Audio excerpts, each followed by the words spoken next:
Les éditions Télème présentent un enregistrement intégral de La fille de l'air de Randy Foglehug, lu par Eva Kopp.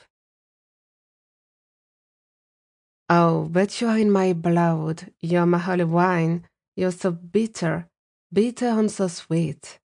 Joni Mitchell. Dimanche. Elle n'était pas allée aux toilettes. Plus le temps. Le moteur tournait quand elles étaient montées à bord, les autres n'auraient pas apprécié qu'elles s'avissent de ressortir. La cérémonie d'ouverture avait commencé. Le planning était serré.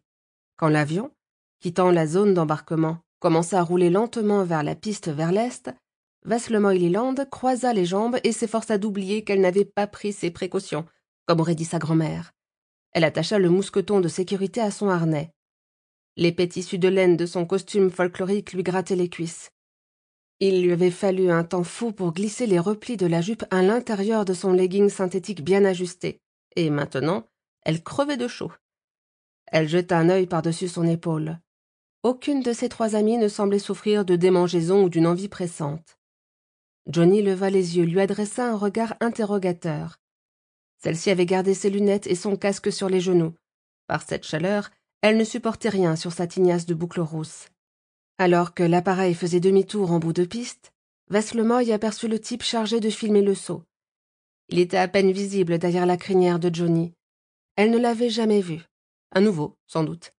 Pas facile de suivre les allées et venues au club, maintenant qu'elle n'avait plus le temps de sauter en parachute aussi souvent et qu'elle n'allait plus aux soirées. L'avion prit son élan et repartit plein gaz en direction de l'ouest. Elle attendit le décollage pour regarder le bâtiment du club par le minuscule hublot. Le terrain grouillait de monde à l'entrée de la cafétéria. Des enfants et des adultes, des participants et des spectateurs, des gens qu'elle connaissait. Elle se figea soudain. Cet homme qui se tenait à l'écart, bras croisés, fixant l'avion, était-ce lui? Elle regarda encore. Ce qu'elle venait de voir, ou croyait avoir vu, là, en bas, ne cessait de rapetisser. Tout disparut bientôt de son champ de vision, la baraque et ce visage qu'elle n'avait plus croisé depuis des années, qu'elle espérait ne plus jamais avoir à affronter. Une sensation douloureuse lui noua l'estomac. Elle avait mal vu. Quelqu'un qui lui ressemblait. Voilà tout. Elle s'adossa au fauteuil, tenta de se laisser bercer par le ronronnement monotone du moteur. Mais l'inquiétude avait commencé à instiller son poison. À l'odeur de la sueur et des équipements usagés s'ajouta celle du parfum entêtant. Elle s'efforça de chasser ce souvenir avant qu'il ne s'installe. Mais la nausée montait déjà. Se reprendre. Se concentrer. Positiver. Penser aux rayons de... Sample complete.